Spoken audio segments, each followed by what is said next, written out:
Bienvenue dans votre programme hebdomadaire Your Monday Boost Boost Booster pour une semaine dynamique et plus de résultats. Bonjour les amis, encore un nouveau plaisir de partager ce moment avec vous, c'est notre Monday Booster et si tu es nouveau sur la chaîne, c'est la chaîne qui va nous permettre clairement de muscler notre mindset et d'aller beaucoup plus rapidement et avec beaucoup plus de sérénité vers la concrétisation de nos rêves, de nos objectifs qui nous tiennent à cœur. Aujourd'hui, nous allons parler ensemble d'un sujet que je trouve très passionnant et qui va intéresser beaucoup de gens qui sont déjà leaders ou qui ont envie de devenir leaders, c'est-à-dire qui ont envie de diriger des équipes, de diriger des groupes. Je pense que dans la vie réelle, à un moment donné, on sera quand même appelé à être responsable d'un groupe, à être responsable d'une famille, à être responsable d'un enfant, à être responsable dans son travail. Et donc, je trouve que cet élément-là est super important pour nous tous et nous allons voir ensemble pourquoi je le dis ainsi. Le sujet en question concerne tout ce qui est sentiment.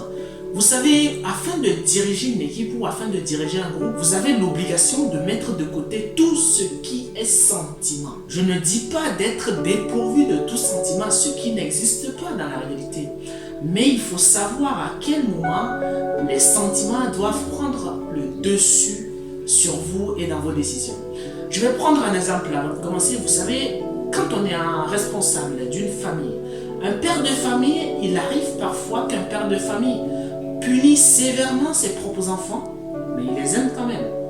Tout ça simplement parce que ces enfants-là sont en train de poser des actes ou sont en train de dérailler par rapport à l'itinéraire qui est prévu pour accompagner ou bien dans la logique de l'éducation de la famille.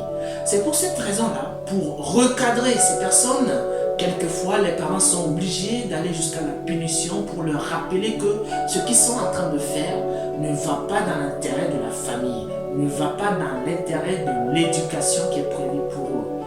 Voilà pourquoi je dis que donc en tant que leader ou en tant que quelqu'un qui a envie de devenir leader, vous devez savoir mettre de côté tout ce qu'on appelle émotions. Les émotions, c'est quelque chose qui va te bouffer ton énergie. C'est quelque chose qui va te sortir de ton itinéraire qui te conduit à l'atteinte de tes objectifs qui sont fixés. Et quand on se laisse dominer ou diriger par nos émotions, nous devenons clairement une marionnette. Alors parce que il suffit seulement que votre collaborateur ne fasse pas le travail que vous lui avez demandé et que vous lui posez simplement la question de savoir pourquoi le travail n'a pas été fait convenablement ou pourquoi le travail a été bâclé, et ce dernier commence à vous sortir ces histoires personnelles. Je suis dans un état pas possible, j'ai mon enfant qui est ci, j'ai mon oncle qui est hospitalisé, j'ai mes parents qui sont je ne sais pas quoi. À un moment donné, on peut avoir de l'empathie pour cette personne. Mais à aucun moment, un leader doit accepter que les émotions de chaque individu du groupe viennent perturber le fait qu'il y a des objectifs à atteindre pour le groupe, pour l'équipe. Donc les objectifs de l'équipe doivent passer en priorité. Et après, individuellement, vous pouvez avoir de la compassion pour ce que traversent les individus de votre groupe. Et ça, c'est normal parce qu'on est des humains. Mais à aucun moment, les émotions ou ce que vivent les individus du groupe devraient influencer sur les objectifs qui sont fixés pour le groupe.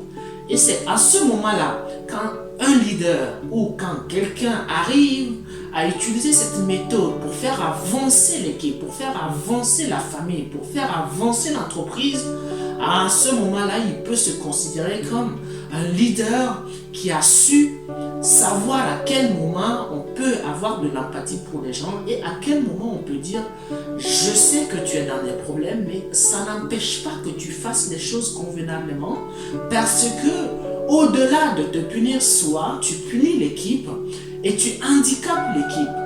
Voilà ce qu'un leader doit savoir faire et savoir gérer avec chaque individu de son groupe. Donc pour finir, si tu veux être cette personne-là qui amène les gens à avancer et à améliorer leurs propres capacités, vous devez savoir le faire et leur faire comprendre que c'est dans leur intérêt et ensuite dans l'intérêt du groupe que vous le faites et non par simple plaisir. Merci les amis pour cette attention.